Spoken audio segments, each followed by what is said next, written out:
believe that we're recording now. Nope, not transcription. Okay. All right.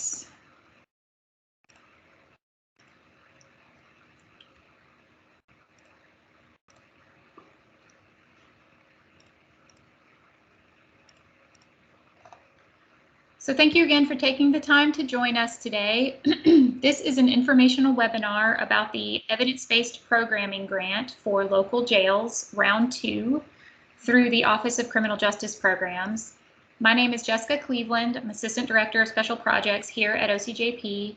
And in just a moment, I'll introduce you to the other state agencies and representatives that we have on today's call to help answer your questions. The evidence-based programming round 2 application was posted on OCJP's website on October 1st, and the deadline for submission of all application materials is November 1st. It is our hope that this webinar provides an opportunity for agencies to ask questions about the application process, requirements of the program, allowable and unallowable costs using these funds, and any other questions that you may have that have occurred to you and your team as you have reviewed the application materials already. In addition to OCJP, we're pleased to have several state agencies with us on today's call, including the Governor's Office, the Tennessee Corrections Institute, the Department of Correction, Tennessee Department of Labor and Workforce Development, and Tennessee College of Applied Technology.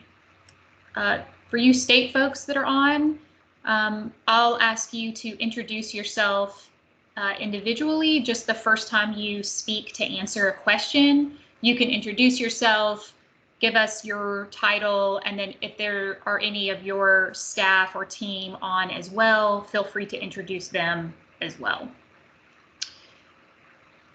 If there is a question that no one on this call knows the answer to, we will make sure to note that, and we will post both the question and the answer in the FAQs section of our website right next to the solicitation link. So if you ask a question today and we don't have an answer for you in the moment, we will get it for you and we will make it available to everyone on this call, as well as anyone who's able to visit the website. A couple of housekeeping items. As I mentioned earlier, this meeting is being recorded. A copy of the recording will be posted as soon as possible on OCJP's website next to the solicitation.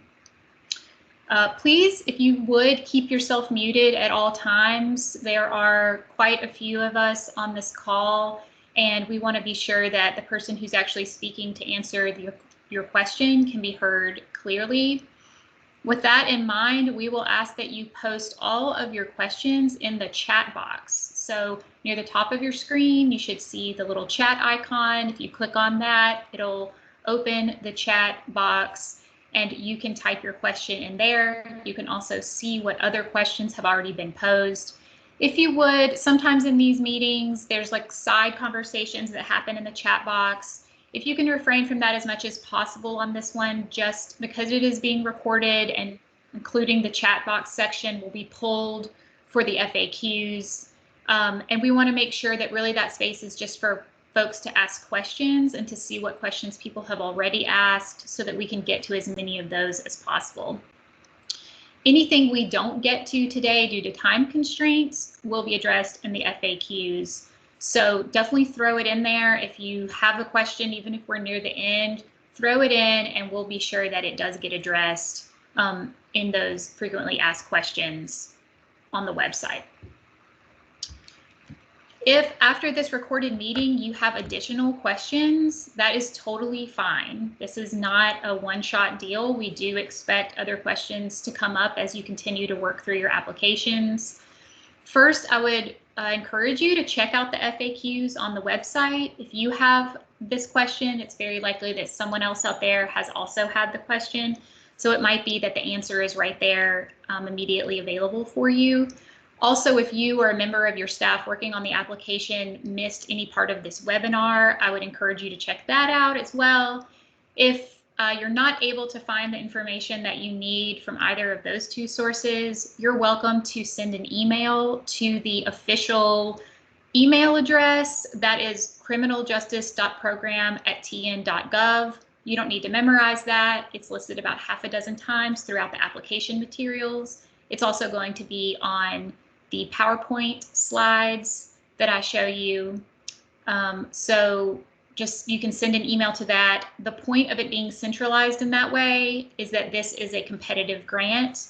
We want to make sure that all of the applicants have a fair and competitive process and that they all have access to the same information as everyone else. So when you send a question to that centralized email address, a real person gets it on the other side. They answer it, but then they also post that question and answer in the FAQs so that everyone can see it and can benefit from the information. With that, I'm going to throw up some slides, but we're going to go ahead and start answering questions in the chat box. I'll probably toggle back and forth between slides as questions apply to different information that we have, maybe, hopefully throughout the PowerPoint. But at this point, I really encourage you to just start throwing questions in the chat box, and we will, I will pick those and then hopefully be able to delegate who from our team here is best to answer those questions. Okay. So I see a lot of just introduction things. Don't see any questions yet. So while we're waiting for folks to ask questions, I'm going to go to the next PowerPoint slide, which is just some basics. So as I mentioned, the application deadline is November 1st. Only government agencies that operate a local jail should be applying for this grant. So I know that there's a lot of interest from community partners and nonprofits out there to get involved in this project. That is wonderful. We really encourage that.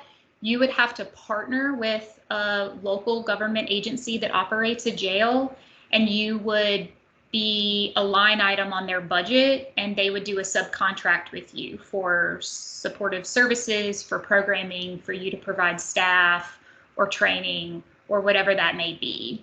Nonprofits and those other community-based agencies cannot themselves directly apply for this grant. But if you have an idea or something exciting that you want to look into, we encourage you to reach out to a government partner and help them, apply for the grant and give them your ideas.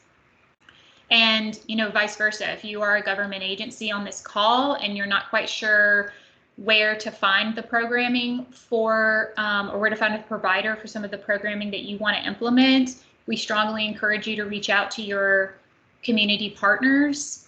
There's a section in the application for you to submit partnership agreements like memoranda of understanding. Those will receive priority when we are reviewing them. So we strongly encourage you to go ahead and start having those conversations with your partners. If you don't have a written agreement with them, go ahead and get one.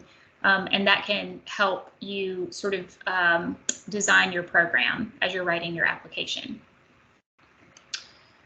I'm going to take a pause and toggle back over to the chat box.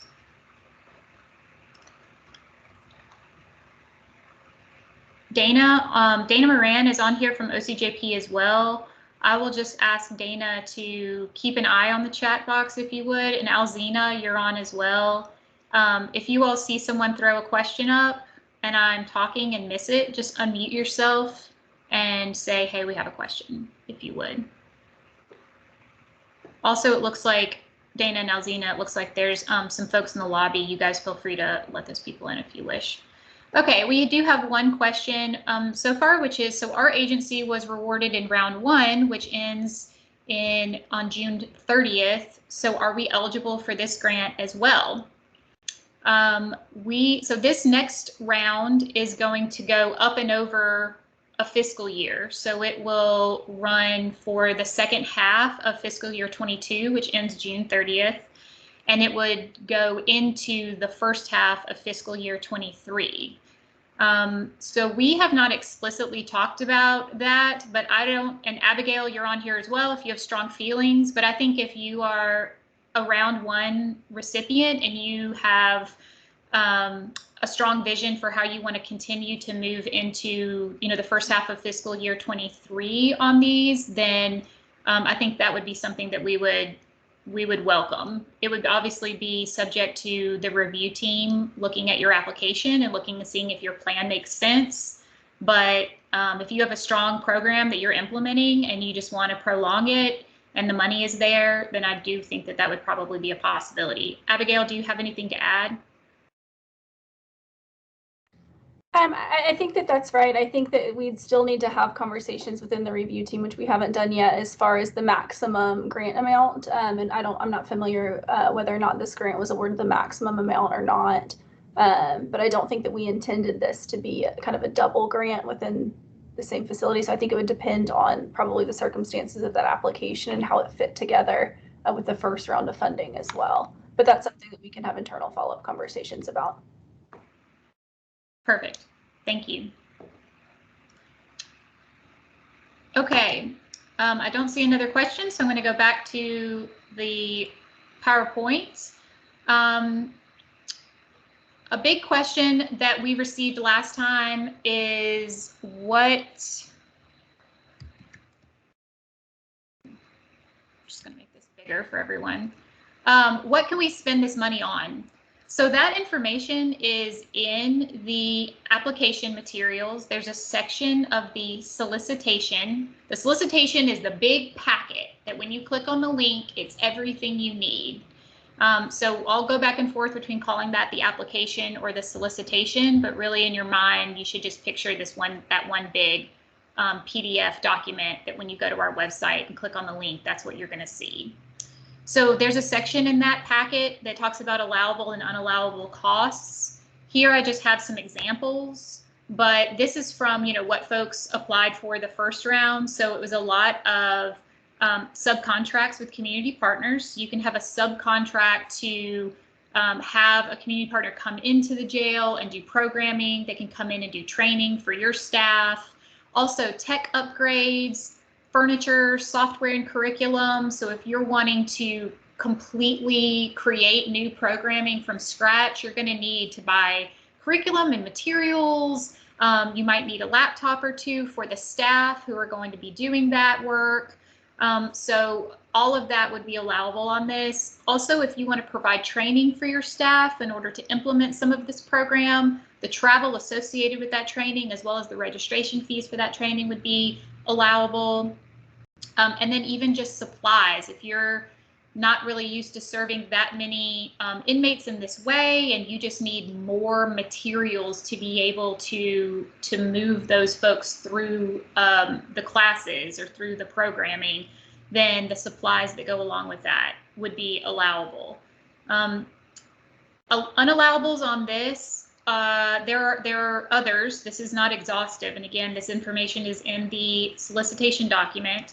But beyond what is allowable under Tennessee law, you are not allowed to charge inmates for the programming that you implement under this grant. You're not allowed to use this money to give bonuses. You're not allowed to use this money to pay a grant writer to write this grant.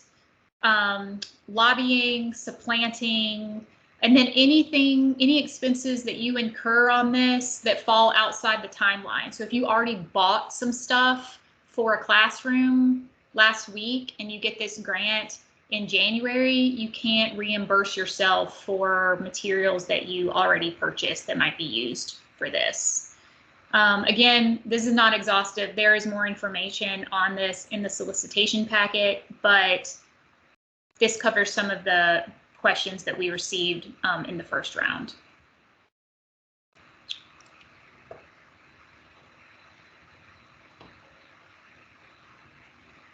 Okay, still not seeing that many questions, so I'm going to move on. This is just sort of the logistics for those of you. I hope that most everyone on here has found this already, but if you go to OCJP's grant applications page, the link is listed here, but you can also just Google OCJP grant applications, and it's the first result that comes up. You'll scroll down and you'll click on evidence-based programming to expand that section. and you'll see all kinds of helpful information about this particular grant. You will see a link for the Pew Clearinghouse, which is what we're using to vet the programming, whether it's evidence-based. I'll go into that more in a minute. You'll see a link to TDOC's very, very helpful informational page about evidence-based programming in general here in Tennessee. And most importantly, down near the bottom, you will see two links, an intent to apply and a link that says application. If you click on that application link, it's going to take you to a PDF that is that solicitation packet, and that is everything you need. There's even a link to the intent to apply within that PDF for the application. So really the application has everything you need. It has links to everything. It has all of the rules. It has all the steps. So that's it right there. If you have not visited that yet and just kind of looked through the materials, I encourage you to do that as soon as possible. There's a few steps. We tried to keep it as simple as possible for you all, but there are a few steps to our application process. So I do encourage you to sit down with it before you're ready to actually write and submit the application, because you probably will need to read through it and you might have some questions that you need to reach out to us about. This is the site this is Pew's Clearinghouse. I wanted to walk you all through how to search through the vetted programs to identify evidence-based programs that would be acceptable under this grant. So we call it evidence-based programming, but that is a big broad term and people use it very differently. So it's important to understand that in this context, it means it's on this website and it is rated highest rated or second highest rated. And a helpful thing that you can do is when you go to the website, again, it's linked, that link is provided throughout the application. Over on the left, under settings, you want to select correctional facility. That's probably the best way to parse out anything that's not really going to apply to jail programming. And then you'll be able to, you can search by keyword and you can also just look through. So if you have a program you're working with a partner agency maybe to implement, one of your first steps should be to come onto this website and see if you can find it or something very similar and make sure that it is in fact evidence-based and rated to the extent that we dictate here at the top, and that and then you would note all of that in your application. We're going to be looking for that as well, but it's very helpful if you can say, yep, it is, it's, you know, highest rated, it's good to go. We know that it's an effective program. I'm going to exit out of this again for a second. Yep, go ahead. Jesse, we have another question. The question is, can I spend grant funds to improve an existing program? And the answer to that is yes, absolutely you can. So the intention of this is to either create new programming or to enhance programming that you already have. So what we would want you to make clear in your application is how will these funds help you to significantly enhance or improve the programming that you have. So there's sections on the scope where you can talk about kind of obstacles to, you know, getting where you want to be with this programming. And then there's a section about, okay, so if you have this money, how will that help you overcome those obstacles? So is it a staffing situation? Is it just a funding situation? Is it a capacity situation? Do you need more classroom space in order to do it right?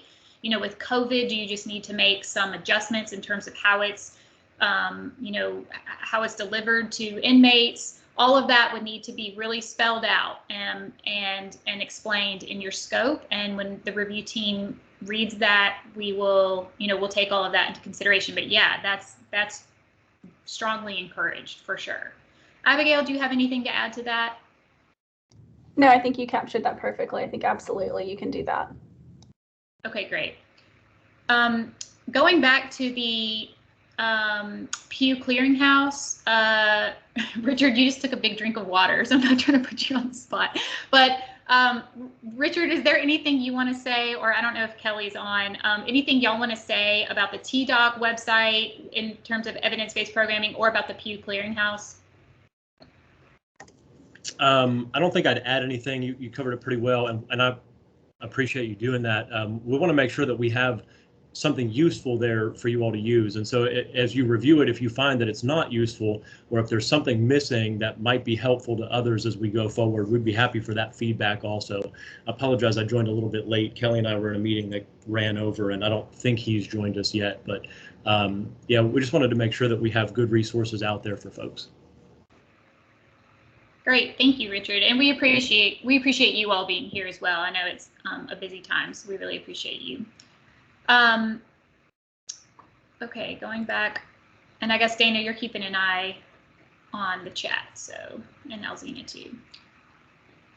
All right. Regarding the scope and budget, so if you have looked at the application, which I hope most of you have, you will see that there are links to the scope and to the budget.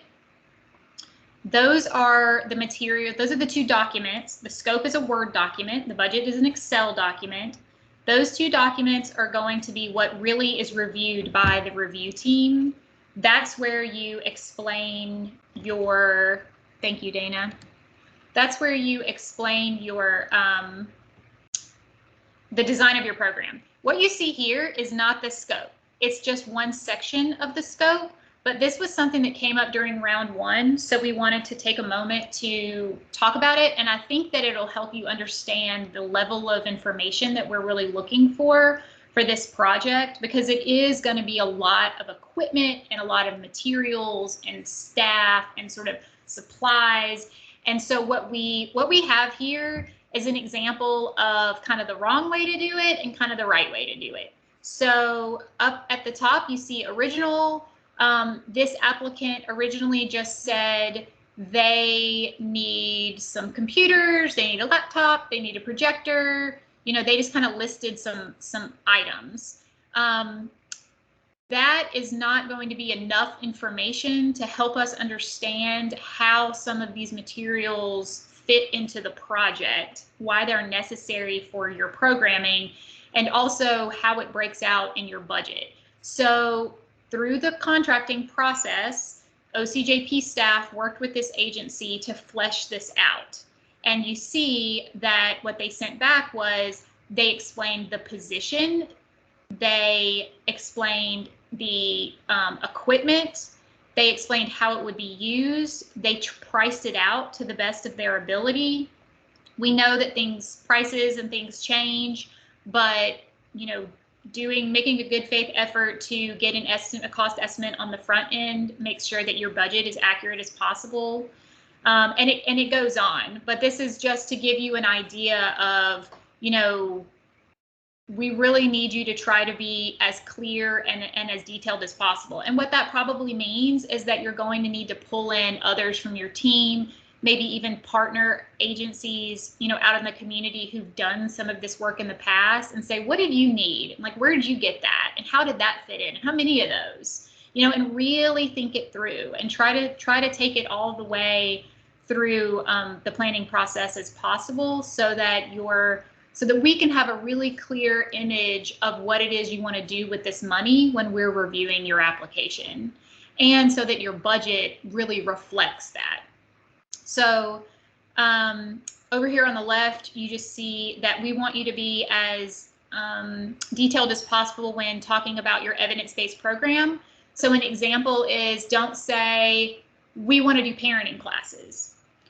You need to name the curriculum, and it should be a curriculum that can be found on the Pew Clearinghouse, or you should be able to explain how it is very, very similar to something that you found on the Pew Clearinghouse.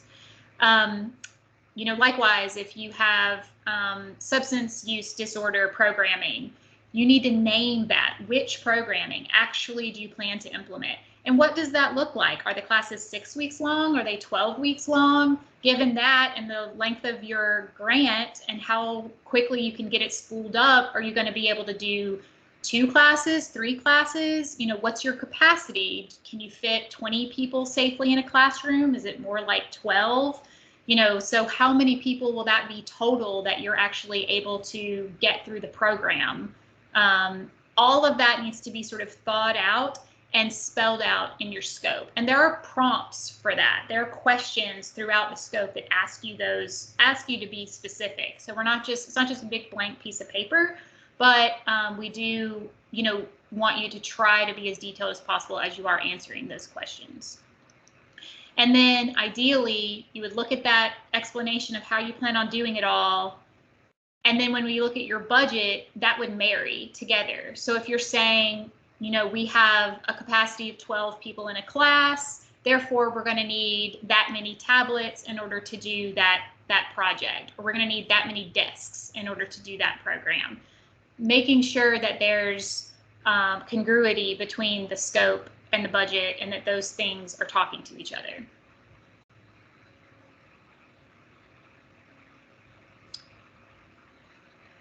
This is just the last slide that I have. Again, if you have a question after this, you can access the criminaljustice.programs email address. If you email someone else in state government or someone else from OCJP, either that email will just not be returned, or you will be referred to this email address. And again, that's to keep it competitive. So just keep that in mind. The application deadline is November 1st. You have a couple of things that you'll need to submit. It's not just one thing. So definitely make sure to go through and look at that carefully, read everything carefully, because November 1st is the deadline for all of those materials that need to be submitted. I'm going to exit out of this. Jesse, I would also just point out that there is an application checklist. So if you want to really make sure that you've submitted everything you need for your application, just go to that checklist and be able to mark it off and make sure you've included all the attachments and did the intent to apply, and that'll help you with your application. Can you see this, Dana? Everybody? This is the application checklist. So it's the very last page of a 16-page PDF that is the solicitation document, and it literally spells out everything that you will need to submit, and these are links to those documents. These documents are linked elsewhere throughout this PDF as well, but they're all here too. So we try to make it as straightforward as possible, and this is what Dana was referring to. Go back up to the top. Let's see, I'll go to, I guess, the scope. Actually, maybe that will prompt some questions.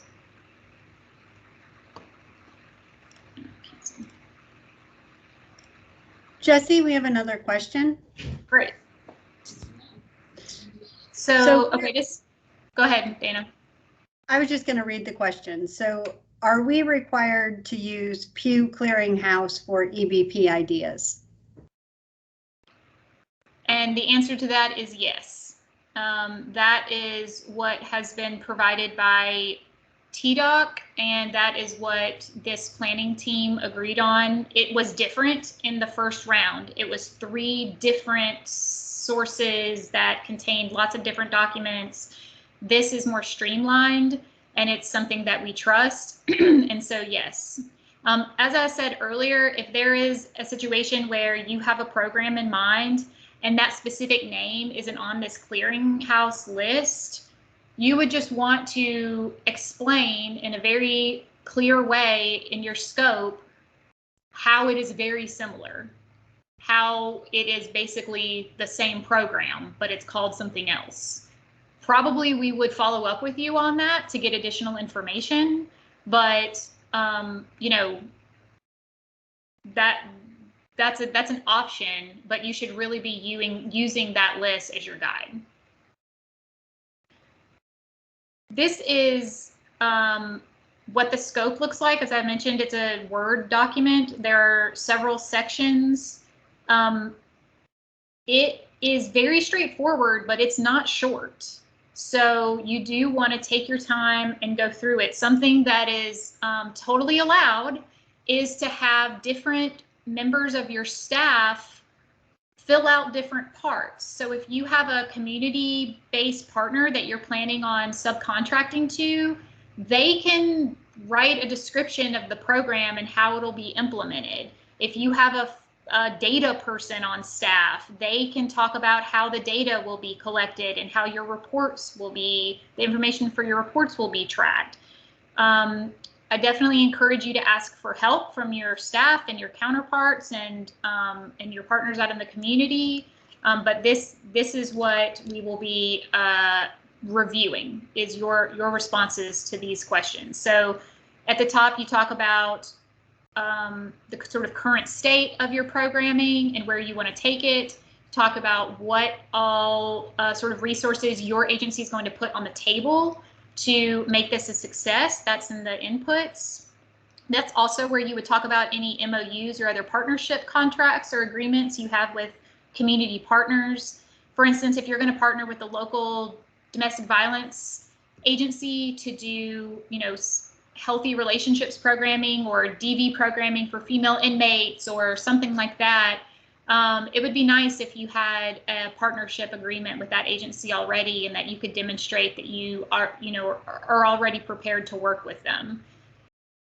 The activities are really where you will do that breakdown of what all you're asking for on your budget. So that's where you're going to line everything out. You're going to price everything that you can. You're going to explain how it fits into the project. One thing I do want to call your attention to is this timeline. This is just a guide. You're expected to change this and add to it. You're expected to, based on your project, fill in how many months or weeks it's going to take. You're expected to delegate who the project director will be in terms of like which position, who there is going to be in charge of making sure this thing is a success. So one big red flag for us is if when we get your scope back, this looks exactly the same, it means you haven't looked at it really, which makes us worry that you haven't thought about it. And if you haven't thought about the timeline, we worry that you actually may not achieve all of the things that you're asking money for to achieve because you haven't planned out how and when you're going to do it. So this is something you want to look closely at and change it however makes most sense for your project. Here, this output section is what we're asking you to report on.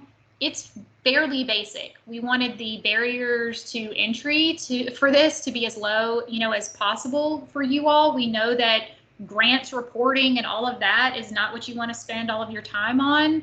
So we tried to keep this pretty simple, and this just gives us an idea of where you are currently and then how this programming and funding has, enhanced and improved your ability to provide programming to inmates. The data collection piece is just asking you how you're going to track progress. If you do decide to purchase tablets through the state's tablet program through Department of Labor and Workforce Development, I believe they have the ability to track some data through the tablet. So that would be something that you could reference, and that would make, that part a lot easier for you. And then sustainability, this grant is not very long. And so as you're thinking about what you want to do with this money, we expect you to be thinking about what happens when the money runs out. We always hope there's more money in the future to do more exciting things like this, but it is not by any means guaranteed. And so we do expect you to spend just a couple of sentences here explaining to us how you're going to get your county commission, if it's a city government that's applicable, what other local resources are you going to work on, if possible, to get buy-in for this, very important project of improving programming for inmates. So you're welcome to talk about what's difficult and, what's possible. We don't we know about the reality on the ground, but we do want you to have thought about that and to be factoring it into your plans. And therefore, if something's impossible to sustain, think twice about how you're going to fund it and whether you really want to start it, right? And so just thinking through that really strategically. And again, pulling in community partners, asking for their input about how, how best to make this programming happen. Hey, Jesse, can I jump in on one thing, but kind of going back to the Pew Clearinghouse and kind of threading the needle to sustainability and funding? I just want to kind of clarify and give some context for everyone around kind of how these grants came to be and kind of what the intention of them is. In the governor's bill last year, in the Reentry Success Act, we changed the reimbursement rates for jails based on accreditation tiers. And so we recognize that obviously getting programs up and running to be eligible for those higher tiers of accreditation, and therefore the reimbursement rate was going to be a huge barrier to entry for folks, especially in some of the smaller counties. So that was kind of the impetus for creating this grant fund to get these programs up and running. And that's why we were really intentional about selecting kind of a menu of evidence-based programs for you all. So I would encourage you to think about that Pew Clearinghouse as a menu of programs to select from rather than inspiration, because they do need to be implemented with fidelity.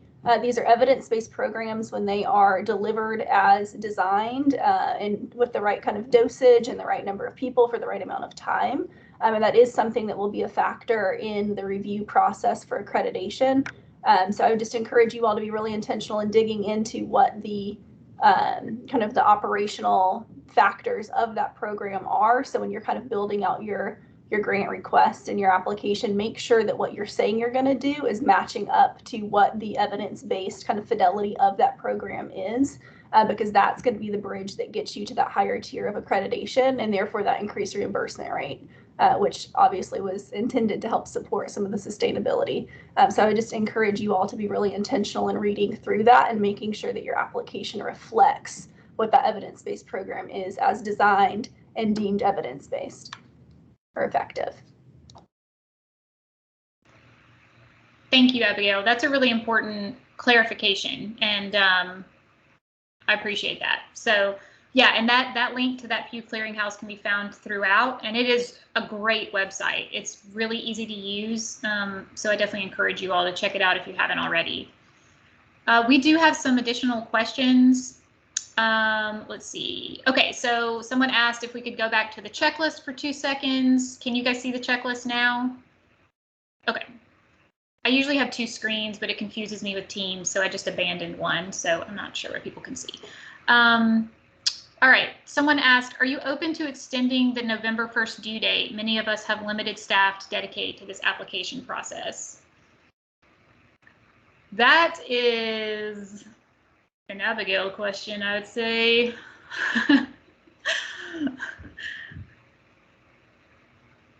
Sorry, I accidentally clicked on the wrong window and hid my thing to unmute. I'll push that back. That's an OCJP question to me. I think that that's an operational capacity thing. Obviously there's a lot of internal work that goes into reviewing these and being able to get the grant funding out the door in the right amount of time. So I mean, I personally am okay with extending it some if that works for you all at OCJP, but I would defer to y'all on that because I know that the kind of the administrative burden really falls more on you all than anyone else. I think we certainly can't probably go too far, but I would defer to you all on your preference there. Yeah, so, and Dana might have something else to say about this too, but I would say, yeah, that what I will say is that the deadline is there because it is the absolute, lightest deadline we can have in order to start these January 15th. Because once you submit your application, as Abigail mentioned, there is a whole slew of internal steps that have to happen. The review team has to review them, and then the contracting process takes a while. Now, what I will tell you is that your application doesn't have to be perfect when you submit it in order for you to be ready to go, say, January 15th. We anticipate a period of working with these agencies to get your budget cleaned up, to get your scope straightened out. If there's anything in there that we have questions about that need to be clarified, if there's something in there that just doesn't fly, we would take that out. If we need to add some things in order to make it more clear, we could do that. So the answer to that, I would say, is that we are not going to extend this deadline that we have. Now, in the future, we might do another round. I don't know. But for this round 2, we got to stick to November 1st because that's the only way we get everybody their money by January 15th. And if we prolong it for some, we kind of prolong it for everyone because we have to review all of these at the same time. They have to be put into a funding plan for the state all together as a group. So it really needs to be the November 1st. So I would say just do your best, get in what you can get in there.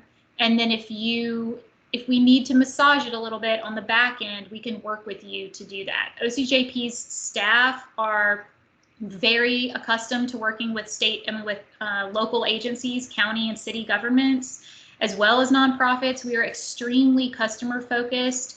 So we will help you. We will walk you through some stuff. We'll help you get your contract where it needs to be in order for your project to be successful. All right. So you want to put, and I was just going to chime in, Jesse, to say you want to put your very best foot forward and provide the very best plan that you can provide when you submit on November 1st, because that's what evaluated and chosen for funding. It's after that if there was anything that a review team member had a question about or needed clarity about, that we'll work with you to get everything where it needs to be to go to contract. So you know exactly what's expected of you and the state knows exactly what you intend to produce as a result of this grant. Let's see, next question. Oh, okay, Latoya is just confirming that the tablets do have the ability to track data, so that's great.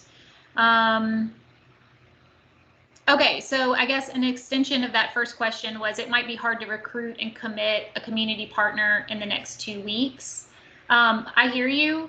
I think what that would look like in your scope would be that you would tell us what you've done so far to make that happen, right? You have 2 weeks is too short a time to probably formalize a partnership contract with another entity. It's not too short of a time to have a phone call and have a meeting and to talk about your collective vision for this. And then you would put that in your scope.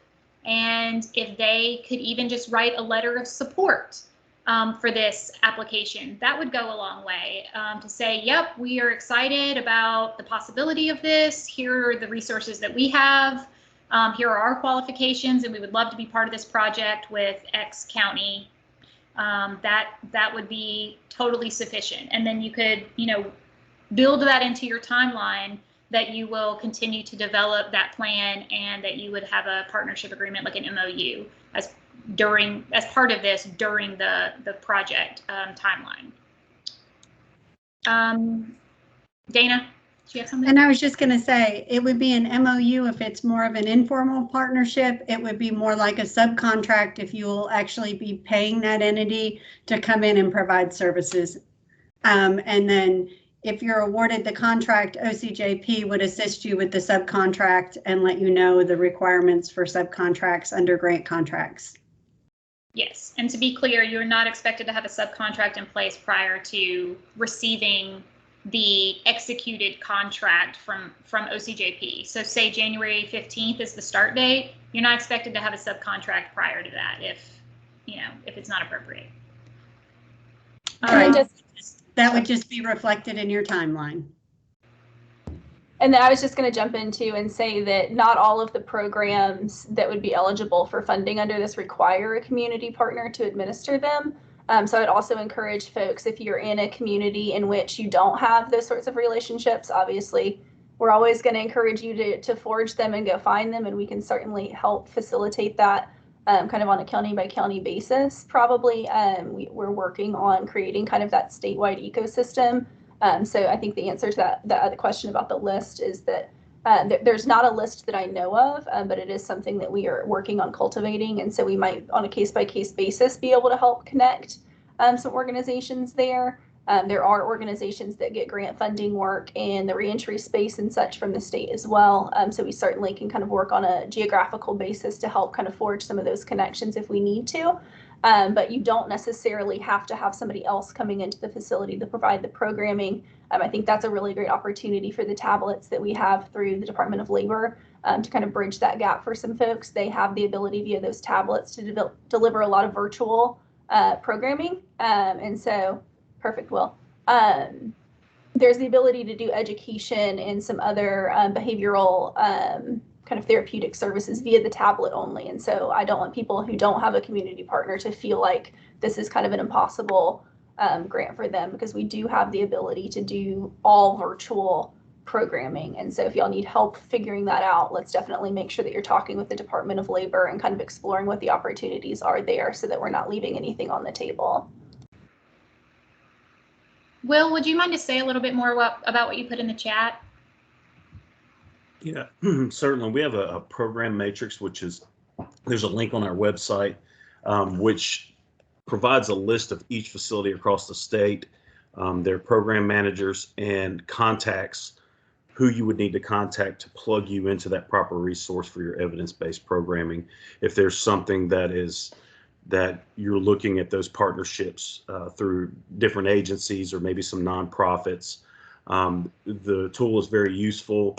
In fact, what I can likely do is I will have RK send Jessica the link for that, and maybe we could get it forwarded out to this group so they have access to the program matrix. And it's really a good resource to plug you into the people of how to get things done and who to connect with. Great, thank you. I'm just making a note of that. We do have, I believe, folks from TCAT on. Is there anything that you all would like to say about programming or opportunities to partner? I'm just going to speak on behalf of the TCATs in the Middle Tennessee and East and West. We are just very happy to work with anyone in creating these programs. And so please reach out to your local TCATs. If you have problems finding those, please send me an email, which is my first name, I'll put it in the chat. That'll be the easiest thing to do. And let me know that if you run into any problems trying to contact people, I kind of can help you with that. And we look forward to working with you. I say this all the time, Abigail's tired of hearing this, but this is one of my favorite things I have done in almost 8 years with state government. These are good programs, and really, really look forward to working with you. Thank you. Thank you, Carol. We do have another question that says, if you applied for the first grant and did not receive a reward, is there a way to find out what you need to do differently? Dana, why don't you take that one? Sure. That is true. When you apply for a grant, if you don't receive it, you can reach out to OCJP. OCJP will be sure to tell you what some of the feedback from the review team was and give you an idea of how to strengthen that application. So you can reach out to that criminaljustice.programs@tn.gov website if you would like, and they can help you get connected with that information. We have 4 minutes left. Are there any other questions or anything that any of the planning team who's on here wants to be sure to highlight for this group and for the recording as well?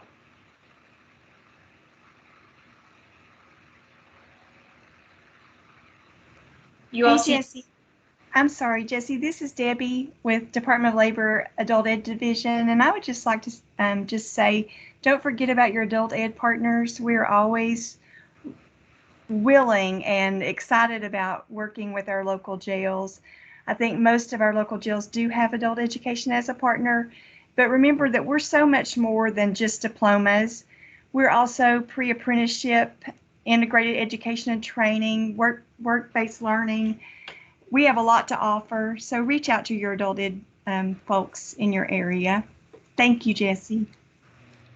Thank you so much, Debbie. And that reminds me, I do just want to hammer home, if you all as part of this are considering buying tablets for inmates to use in their programming, you would not purchase the actual tablets through using these grant funds, because there is a very awesome program that Department of Labor and Workforce Development is doing to purchase those tablets for you through the state using different money.